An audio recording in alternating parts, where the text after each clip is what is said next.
adapt the answer based on that linear model. So we will have to rethink whether more tourists is exactly a good thing. Okay, so that's one of the problems here, I guess, since we have to actually isolate and limit the problems that we should tackle in the next few years if we are to preserve Boracay. So it's limiting what the tourists can do here. What else? What's another concern that we should really focus on in the next few years if we are to help Boracay survive? Well, spinning off from that is land use and, of course, solid waste management. These are what we call downstream problems from the main problem of management. Okay. So if we manage this correctly, things like land use are automatically solved. For example, if Boracay were a cultural area, then you would not be able to build in certain Because places. here, like, everything's just being built left and right. The roads are so small. I think even, like, there's so much trash around here during tourist season because there's just not enough room. Things are just built too close together. So from the land use here, what has been done? Because I know there's been a lot of disputes. I know in the blog that you're part of, Doña Victorina, you talked about, does this land really, is it really meant for these commercial spaces, or should it be preserved as nature parks, or what? Well, for example, the law says that all seaside property belongs to the state and cannot be alienated, meaning it cannot be sold.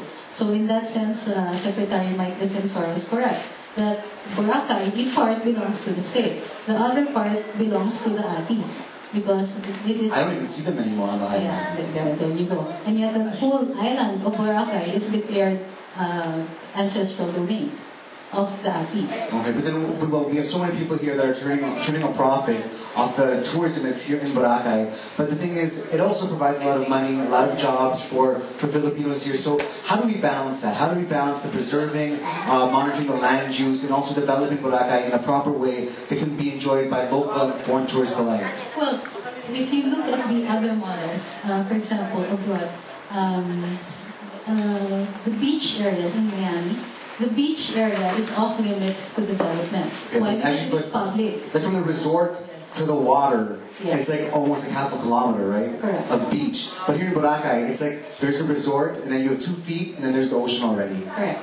So, in the foreign models that we would like to emulate, keep the beachside public property, meaning everybody could use it, everybody could enjoy it, because it belongs to the state. Precisely, it's for everybody to enjoy. By allowing the businesses to build so close to the water, it's like saying that, okay, this now belongs to this particular group of people. It's the privatization of public property. Okay, this brings this comes with a good comment here. Paul Farol, he's actually online right now, watching our broadcast, and he says, I think part of the problem with Boracay is that there is no plan for development and no law that prescribes a way by which its development can be guided to ensure not only the preservation of the environment, but also to make sure that the tourism destination is enjoyed for a much longer period of time. Now, at this going rate, with all these buildings that are popping up, I know we will go on to talk about waste management as well. How many more generations can Boracay last before it just peters out? We're looking at less than 20 years at the rate it's going. So we're talking about trash in these oceans coming towards the bathers. We're talking about sewerage reaching the levels of Manila Bay. We're looking at Pasay City. Oh, this is absolutely correct. With those examples that you gave, and Paul gave some other examples, he says, remember Pansol Hot Springs of our childhood years? How about Mount Makiling? These are all beautiful destinations, but you know what? We love our tourist destinations to death, literally. That's correct. So here, this is what makes the problem difficult, because the development was unabated for so long. Now there are what we call vested rights. The commercial properties now have rights because they had spent on the land.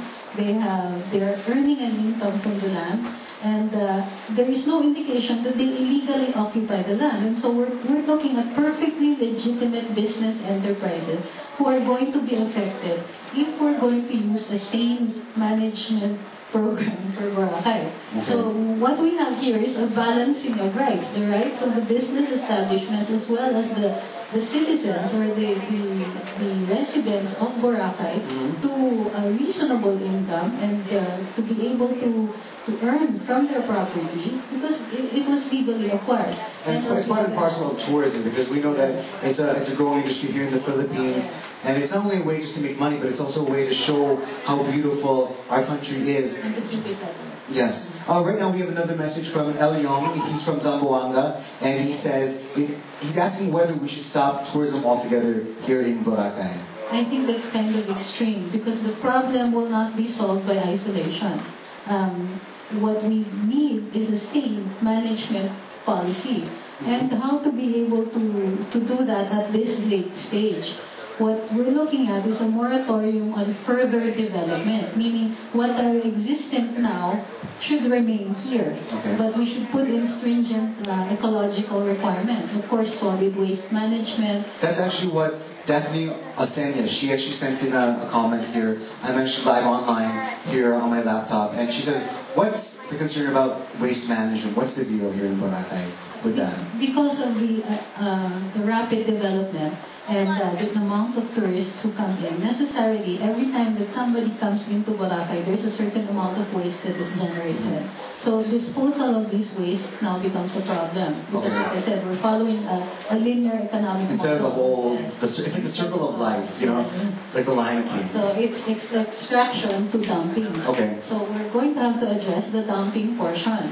But you know what, I remember last week when I was here for the Goma Cup, they actually had a beach cleanup which was quite successful, and it was also initiated by the Boracay Foundation. Now that's a group here locally that wishes to preserve Boracay, and I was able to meet with one of the members, Miss Nanette Graf, and she was saying that Boracay is actually it's on the forefront when it comes to solid waste management here in the Philippines. It's just that the projections that were done in the years past before they actually made the project are already done. Like, if they thought that in 2020 this project would last until 2020, it's only lasted until 2008.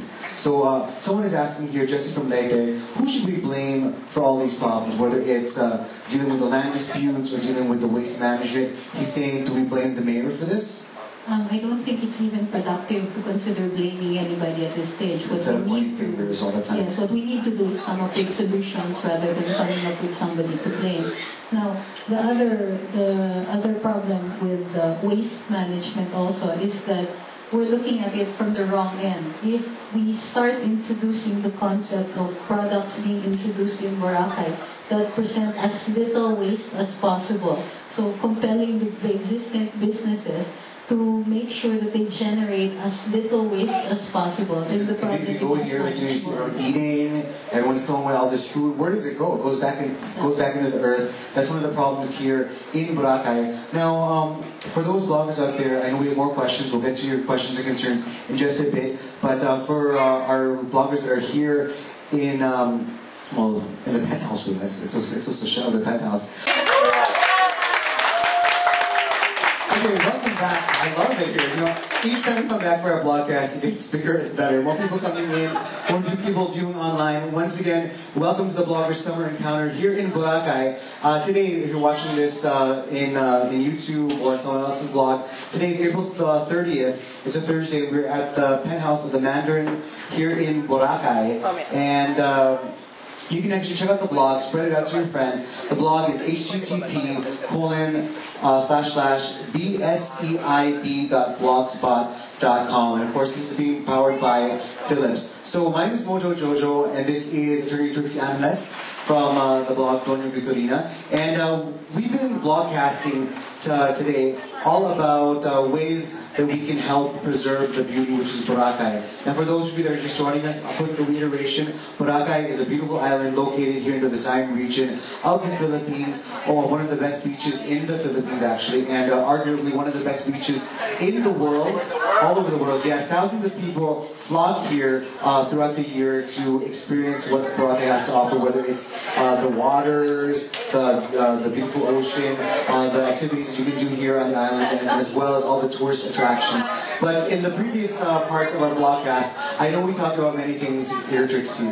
There are so many problems that we need to address in order to preserve Boracay, but in the next few years, I guess the most pressing matters are one, land use, and two, solid waste management. So your problem here, I think we come to a consensus, is that here in Boracay, I think we're looking at things in a very linear motion, in a very linear pattern, just building